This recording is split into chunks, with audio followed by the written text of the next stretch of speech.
রান্না হয়েছে, মুখেই তো দেয়া যাচ্ছে না। কি বলছো বৌদি? আমি তো ঠিকভাবেই রান্না করছি, প্রতিদিন যেমন করি আজকেও তেমন করছি।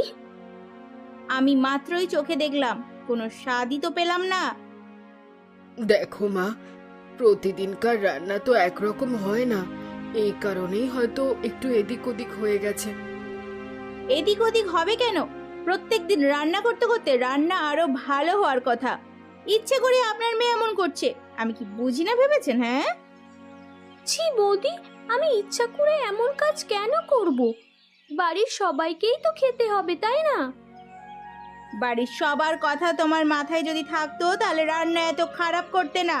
বিয়ের বয়স হয়ে গেছে, এখনো ঘরে বসিয়ে খাওয়াচ্ছে, লজ্জাও করে না। এর মধ্যে আবার বিয়ের কথা এলো কোত্থেকে? কাজকর্মে এমন ফাঁকিবাজ করলে সব কথাই আসবে। মা, আপনি আপনার কাজ করুন, যান যান বলছি।